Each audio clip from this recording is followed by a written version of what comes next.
Yo, what's going on YouTube? Welcome back to the channel for another video here today. And today's gonna be a special one, a little different one. I do these every once in a while. And today we're gonna be analyzing one of my own games. I've been playing with a buddy who I ran into in solo queue. And lately I've been trying to find people who genuinely know how to play the game at a high level. And Timmy, that you can see on the screen off to your left, is one of those people who I played with. The games felt clean, they felt good. And a couple days ago, I asked him if he wanted a queue, added each other, we played, and it's just, man, when you have I'm playing threes, when you just have one other teammate who knows how to rotate and position properly and makes good decisions, makes smart decisions, and just has a lot of experience and is good at the game, it makes the game a whole different game. Let's just say we win almost every game we play. We're at about high GC2, low GC3, and I've been stuck in GC2 for a long freaking time. But when I do play with somebody who plays well, we coast through these games. We were pushing right into low GC3 before we had to stop playing. So I want to show you guys, I want to do an analysis on the replay, and it's going to be a very in-depth analysis because at this level, there's just so many small little details and decisions that make a huge difference in the result of the game. And I'm going to be trying to point that stuff out as we see it. So this might take a long time to do this one game. I'm going to check out how long the recording is after this one game, and maybe we'll do a second game that I played with Timmy. If not, we'll do it for another video. So without further ado, let's start analyzing this replay. 3v3, high GC2, low GC3.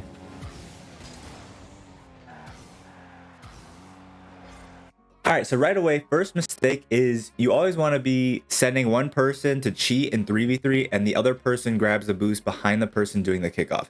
Very low level mistake. Or very low level concept that I point out in a lot of my replay analysis. I'm sure you're aware, but my teammate's right off to my right over here off screen, just ever so slightly. And so I'm on the boost side. So I'm going to be the one turning and going for this boost over here. My teammate to my right should have cheated up. Instead, he decides to go for the opposite boost, which is a misplay. You don't want to send both people to grab boosts and then nobody cheats up on the kickoff, because then if they do send somebody to cheat, which most likely they will, they're going to have the possession of the ball, and you obviously want to give yourself possession of the ball as much as possible. That's why you send somebody to cheat on the kickoff, to try to get an early possession of the ball or to try to force the ball in favor of your team. But isn't a problem in this play. Nothing bad comes out of it. Teammate goes up and challenges early, so I wait patiently and let him go. Don't want to double commit with your teammate. And then here, this was just a great rotation from Timmy. This touch from me is not completely ideal. Ideally, I'd be waiting for this ball to come down because I see Tokyo no longer has possession of this ball. If you pay attention, I'll play it back one more time, but Tokyo no longer has possession of this ball. So ideally, I would let this ball come down and catch it and make a play on the ball. But I do, out of the corner of my eye, see Sethical over here. And just that pressure of him being there forces me to take a touch that I normally probably wouldn't want to take. And just in the moment, I might not realize how close or far Sethical is. So I don't know if I really have the time to try to take the catch and then try to flick Sethical or play it past him. All I really know at this moment is I see Sethical over there, and it's good presence from Sethical to be over there to force my touch. But that's when good rotations and good positioning come in so clutch, because even when your teammates make a slight misplay, if those rotations and your positioning are on point, you can make the most out of a slightly less than ideal situation. So Timmy does the kickoff, instantly rotates back to the back post. And that's the big thing here. He rotates back to the back post. Super important, super basic concept, but it's so, even at GC2, there's so many people who don't rotate to the back post. Because Timmy rotates back post, after I make this touch that bounces off the sidewall and comes back to midfield, that's why that touch is less than ideal. Because if they have somebody slightly closer, like Yamzy, he can try to take a shot on this ball that I just accidentally placed straight off the sidewall that's going to bounce back middle, and Yamzy, if he was slightly closer, could take a shot on this. But because Timmy rotated so well, so perfectly, instantly to the back post. He's there first, gets a nice long shot on target, and it's just a goal. And you'll notice even after I make this mistouch, just slight mistouch, I realize that somebody is going to be, if properly, rotated and positioned, gonna be behind me. So instead of panicking and trying to instantly rush back to the net or trying to get another touch on this ball, I look for the outlet pass. I make myself an option upfield for the person who should ideally be behind me. Timmy opts to take the shot instead of go for the pass, and it works out. Here, pay attention. This is super, again, small but important tip. Look at Timmy. He's pointing his wheels towards the midline of the field. He's letting me know without saying anything that he's going to cheat. Look at, you see his wheels? He's pointing them to the right. He's letting me know with his car language that he's not going for the boost. So I know instantly that I can go for the boost. This is a situation a lot of the time in solo queue that I'm sure knows a lot of people. And I've made videos about this before, that the person in front in this kickoff, in this position, when you've got somebody back here, me, this person, if you're this person, you need to point your wheels in the direction you're going, or use your quick chat and say need boost. But I mean, ideally use your wheels. And if you're in my situation, watch your opponent or watch your teammate. Which way is he pointing his wheels? Because if Timmy says need boost, the thing that sucks about that is this person's going to assume, just based on Rocket League culture, that means you want him to force it back. You want him to attempt to force the ball back to you. That's what need boost means a lot of the time in ranked, that this person is going to go to the boost and they want you to try to force it back to them. But Timmy might not want that. He might just be trying to communicate to me that he's going to go grab boost. So that's why pointing your wheels is a good option, because if you're not trying to communicate to this person that you want him to force the ball back to you, then you can still make that call that you're going to go for the boost by pointing your wheels. And it's so frustrating in ranked when the person in front doesn't point their wheels, right? They just keep them pointed straight. So again, you kind of assume they're going to cheat up because they're not preemptively turning their car to the left, which just makes sense. Why wait till the very last second to point your wheels to the left if you're going to go left for the boost? This isn't Mario Kart. You don't gain a speed boost by hitting gas at the very last second. So there's so many times that my teammate in front won't point their wheels, but then as soon as the countdown hits 0, they veer off for the boost, and I slightly made a turn for the boost assuming they were going to cheat, and then I have to turn upfield to cheat. And those milliseconds don't always make a difference, but they do sometimes. And if anything, it just avoids a little bit of frustration.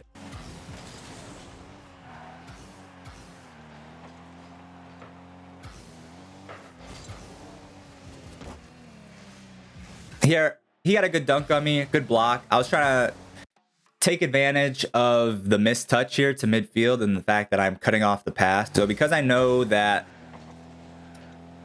he's trying to pass this midfield, but I'm intercepting this for sure, that means 2 people are out of this play. And the last man, Tokyo, in this position is possibly going to be out of position as well, because he sees this pass is coming across. He sees his teammate is probably going to be coming across for the pass. So he's preemptively, possibly, this is why we're trying to catch him off guard by shooting. He's possibly pushing up. He's possibly going to push upfield too far, too aggressively, assuming his teammates are making a play going upfield. But because I'm intercepting this pass, I'm also at the same time as intercepting the pass trying to shoot it on target in order to catch Tokyo pushing up too fast, assuming his teammates are getting this ball past me.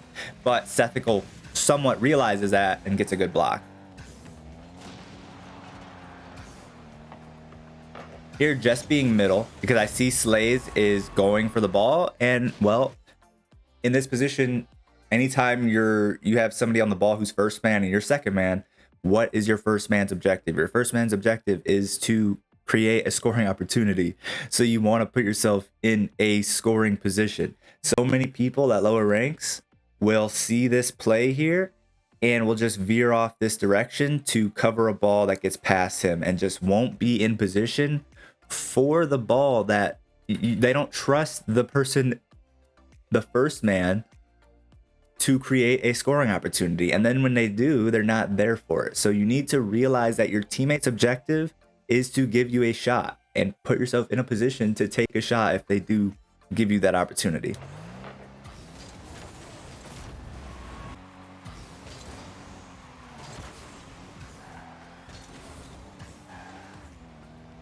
All right. There's so much pausing going on, right? There's so much pausing going on, but there's so much valuable information to give you because I'm playing again with somebody. Well, both my teammates here were really good. Our solo queue third was also very good, and because of that, this is a great game.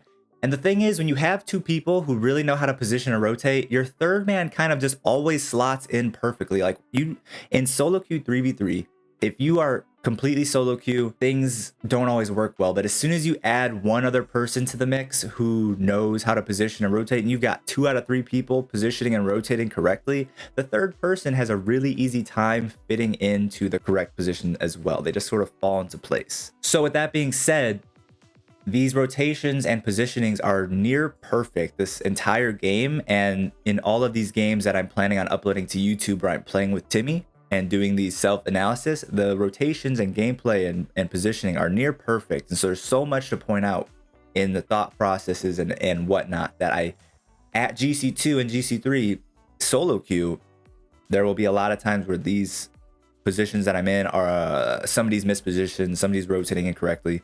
So I want to point out this stuff. And I know this video is running long because I'm pausing and saying so much.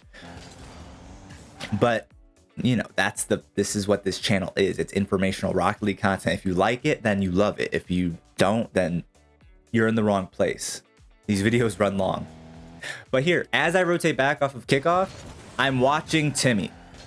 I got my eye on Timmy and I'm watching, is he gonna decide to go to the backboard or go to the net here? Very often, somebody in my position will not pay attention to the teammate over here.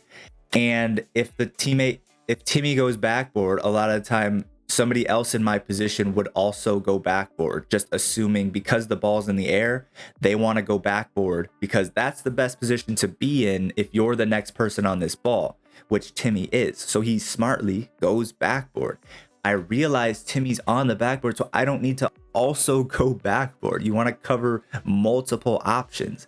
So what do? I notice Timmy is going to the backboard. He's covering the backboard. That's checked. That box is checked. Backboard is checked. So I go net. So many people in my position, again, will just not pay attention to their teammate in this position. And even though they go backboard, they'll also go backboard. And you have 2 people on backboard and nobody's covering a low option. So again, on my rotation back here, I'm paying attention to Timmy. I notice he's going backboard. So I'm going to take the net.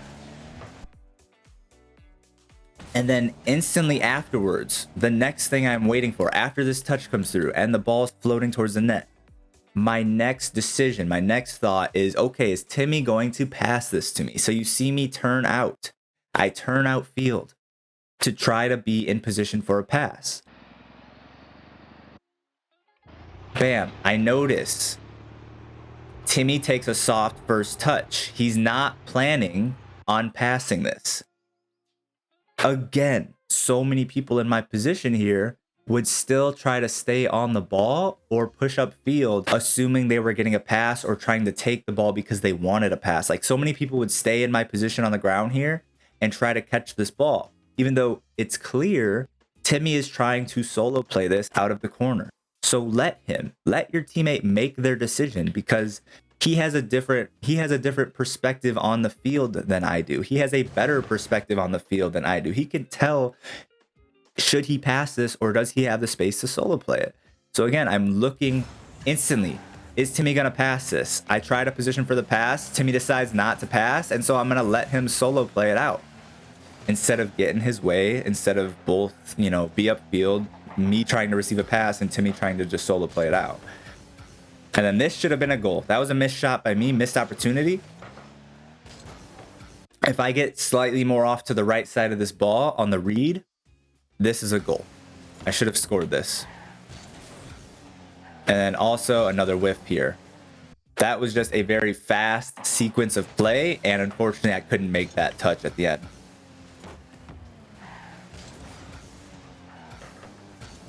Yeah.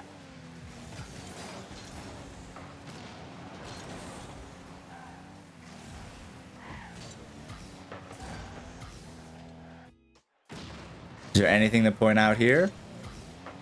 Not really, just getting bumped.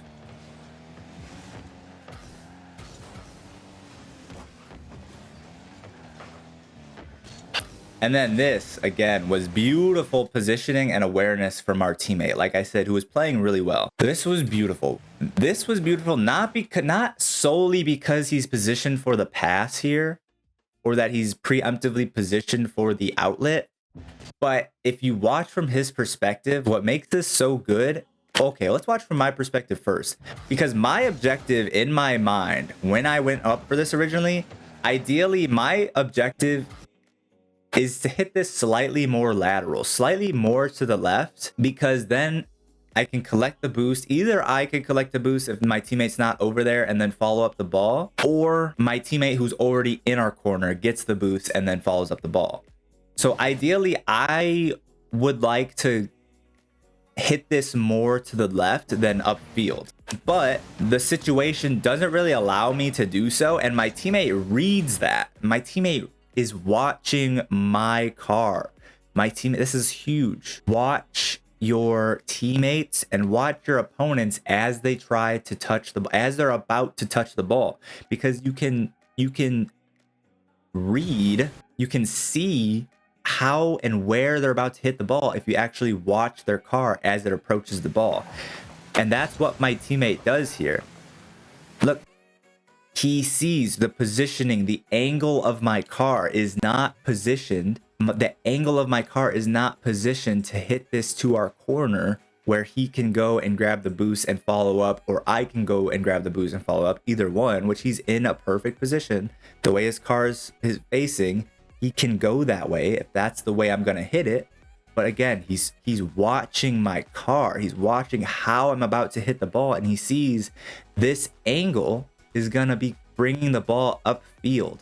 And so he preemptively positions to receive my touch. And that was just so perfectly done.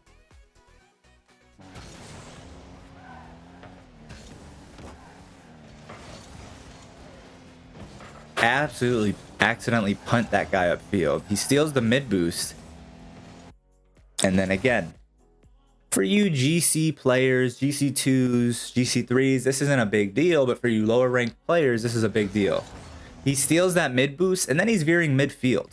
Why would he be veering midfield? You know, I have my ball cam off, so I don't completely know what's going on to that left side, but I can make the assumption that they must have an offensive play about to be getting formed, because why would Sethical grab that boost and then rush to midfield unless there was a play that he was about to have on the ball, unless his team was like really close to our net? So without even turning on my ball cam, I know that this corner boost in my corner is up, but I know I don't have time to go grab that corner boost based on Sethical's body language. He is hardcore veering to the middle of the field in front of the net, which tells me there must be a play developing in front of my net that I need to get back for. So I don't have time to go for that back corner boost. So instead I opt to pick up pads and come to the net. And luckily Timmy also recognizes the danger and gets the save.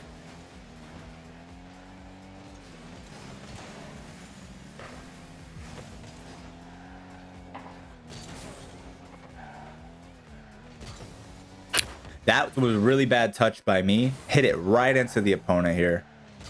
Right, he's up there. I need to do a better job to not hit this straight into him. I have a window to hit this between these players and not get dunked. Bad touch by me there.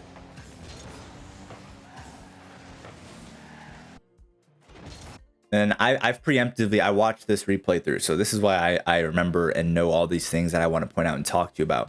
But here, first of all, same thing. I don't go for the corner boost because I don't have time to. The play is already in front of our net. I need to be covering the net. So I don't go for the corner boost.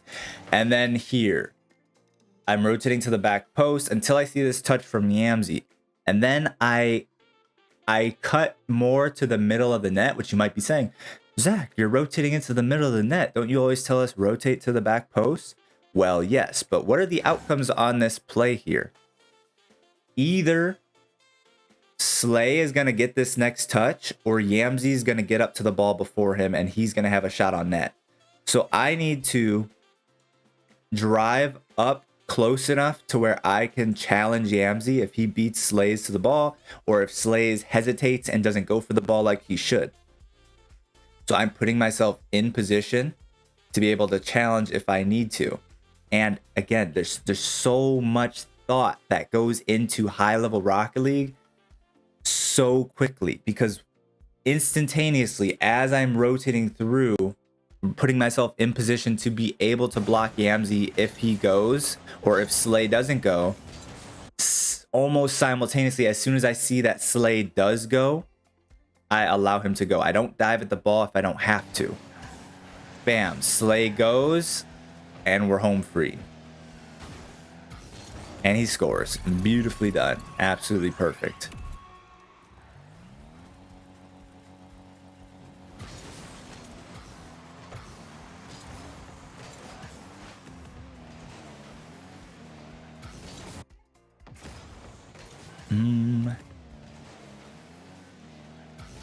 Yeah, just chose to not dive at this ball. Choosing to not dive at this ball. Let me see this. Let me back up one more time. Where did our teammate go on this?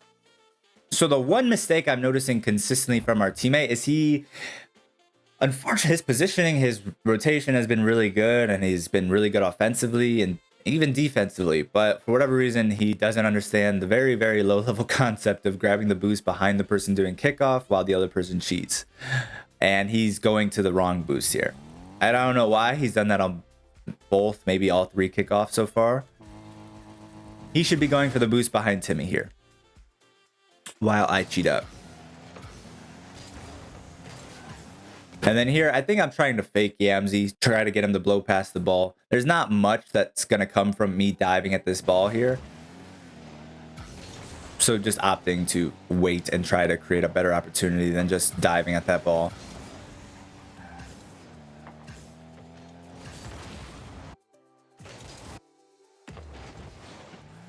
And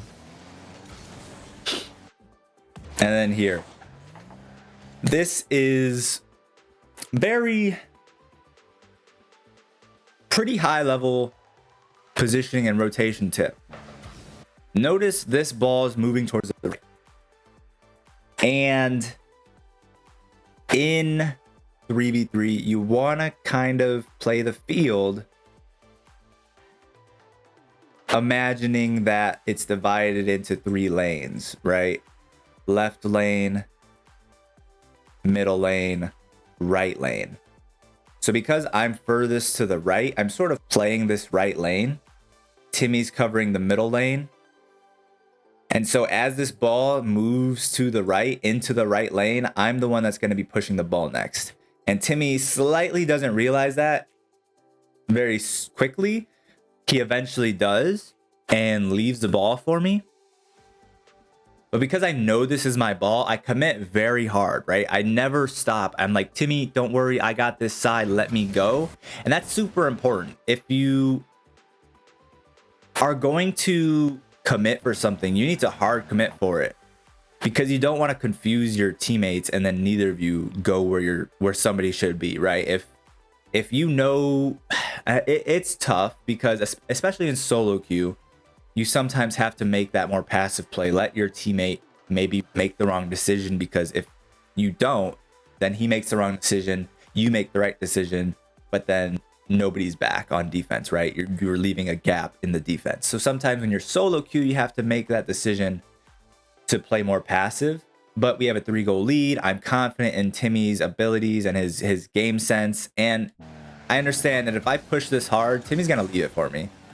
So I push this hard, full speed, and don't put any doubt in Timmy's mind that I'm going to be there for that ball.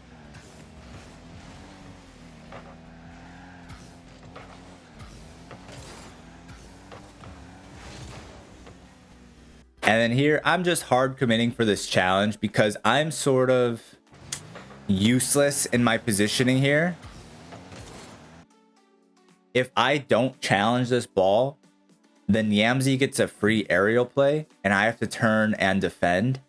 I'm like sort of in no man's land at this point in time. And so I need to either commit hard for the challenge or commit hard to going back for defense and letting the person behind me challenge. I make the decision to hard challenge him. works out. Again, that's sort of the same concept of not putting doubt in your teammate's mind. Because if I push up here and I slightly push up trying to like fake challenge or something, I have no fake challenge here. If I push up, all he does is take it up the wall and makes an aerial play. I don't have a fake challenge here. So if I continue to push up, but I don't challenge, my fake challenge was completely worthless. And I'm now up here instead of already rotating back to defense and letting my teammate behind me challenge, right? Maybe if I show this from my teammate's point of view, that'll slightly be more clear of how it would have been confusing had I fake challenged here. He's third. If I linger in front of Yamzi here, as soon as Yamzi were to make this aerial play, our teammate here wouldn't know whether I was going to go up or he should go. It's almost, you know, I'm trying to predict what might have happened. It's hard to say. Maybe my teammate would have just insta-challenged. But in my mind here, I'm thinking to myself, okay, I need to either completely push this or instantly rotate back.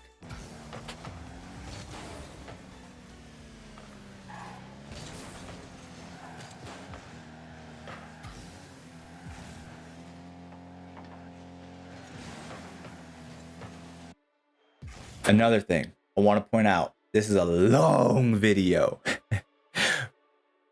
but there's so much good information. I get my boost stolen here. Again, you low-level players, a big mistake people will make when they get their boost stolen in a position like this. Bam. Oh no, I got my boost stolen. Now I have 0. What are the big mistakes people would make here? Either one, they'll veer, they'll turn, and they'll be like, okay, he got that boost for me, darn, but I want 100 boost. So I'm going to go all the way to the opposite side of the field and grab the other corner boost. You know how out of position you are when you do that, and how long you're giving up this midfield for because you're deciding to go for the opposite side boost? That's ridiculous, man. Going from one corner all the way to your opposite corner just to grab a boost because you got this one stolen or it's not there. That's a misplay. Or the second misplay is, oh my God, you got that boost. Well, I'm going to try to get this boost set. I'm going to push up really hard for this boost. And then again, look at where my teammates are. I'm completely pushed up too far at this point. This entire space on the field behind us is undefended. And if he gets a hard clear over my head, we're getting scored on.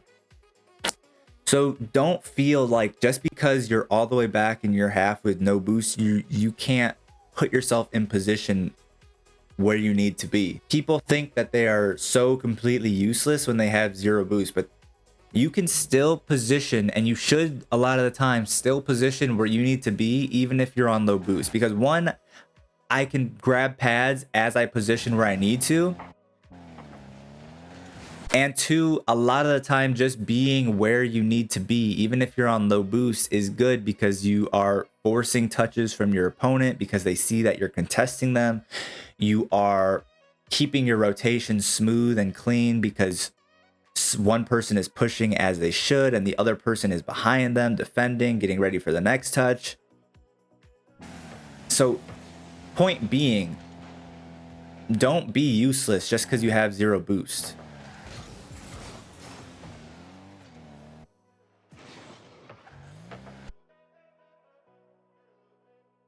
Instantly afterwards, another decision. All right, again, I pointed out rotating to the back post.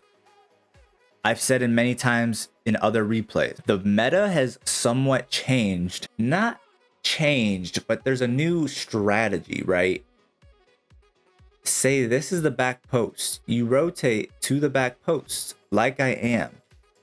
But notice the positioning here. I've got 2 people on this side of the field, 2 opponents. What do you think is going to happen in this position? Many times, this person, because they don't really have a play on the ball to make, right? This person can't really do anything on the ball. So what are they going to do? They're going to rotate through and look for bumps and demos.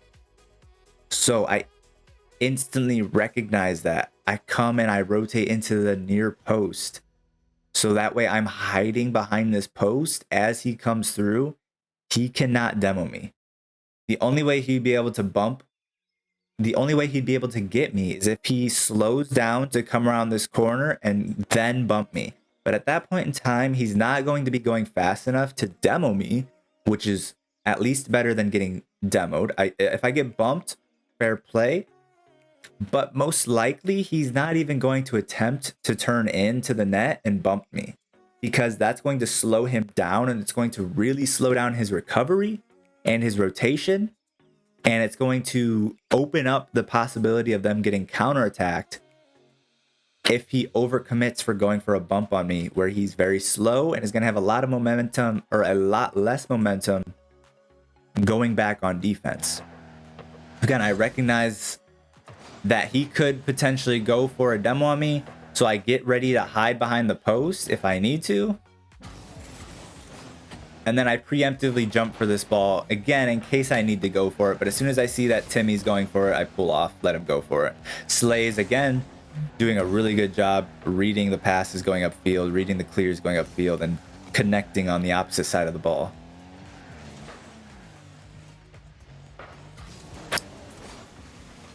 Again, double commit.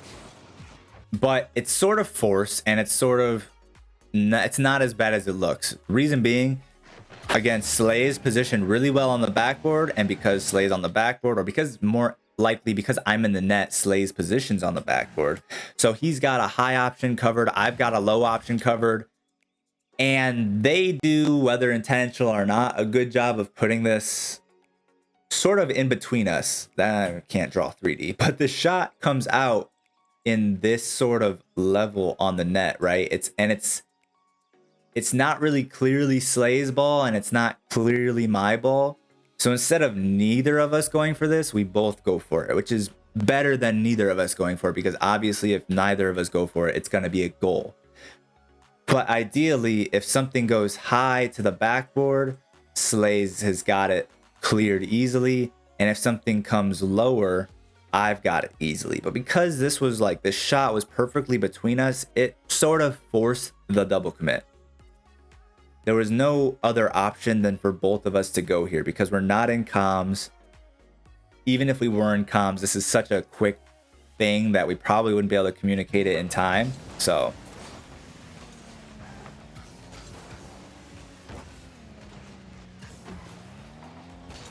little curve dash action. I've been really trying to implement curve dashes into my gameplay, and it's just one of those things where implementing it, and even if you mess it up, it's not that bad, because you can still carry the momentum. As you see here, I'm still able, if I mess up the curve dash, to carry the momentum of the wave dash, right? I kind of popped a little bit, but just a little half flip, and you're able to carry that momentum. This is sort of a mechanical sort of advice, I guess.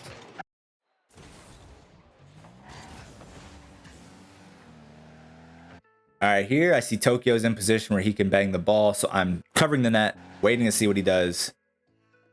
He's backwards at this point in time, so I'm not getting, too zealous, too ahead of myself and rushing this, even though I see he's backwards. At this rank, somebody can get the ball past you even if they're backwards, right? If I were to rush this, for all I know, he backflips into this right now and flicks it over me.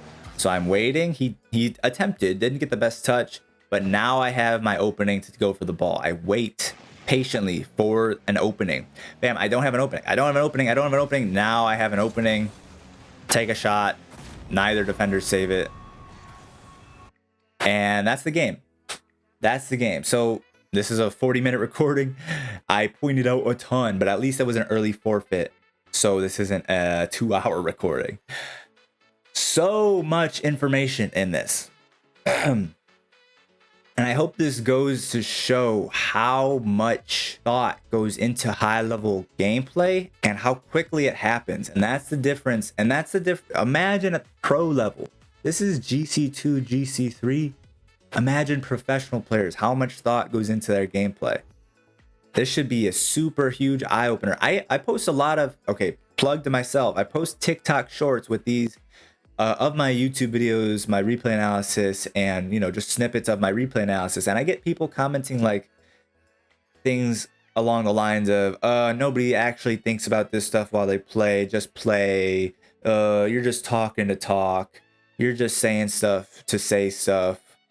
No, dude, like people do think about this stuff while they play. These are thoughts that people have and that people make while playing, at least the good players. And so I think what I'm going to do now is, you know, whether you want to watch or not, I'm going to play the video, play the gameplay through now. No commentary, no me, just the raw gameplay for you guys to watch. And now that I've pointed out all those things, you can see how it all flows into the game seamlessly, and you can see where I make these decisions because I pointed them out to you already. You can see it, you can envision it, and you can see how it's utilized in the game. So I hope you guys have enjoyed the video. That's going to be it for me. Enjoy the last 3 minutes and 10 seconds of the video now of just the raw gameplay. I'll see you guys in the next video. Subscribe if you're new to the channel, if you learned something, if you liked the video. Leave a like on the video, comment down below, comment cheese fart in the comments below so that I know you made it to the end of the video, because if you made it 41 minutes into the video, you're a G. And I want to know that you are a loyal freaking viewer who made it to the end of the video. Comment below cheese fart in the comments below. I'll see you guys in the next video. Peace out.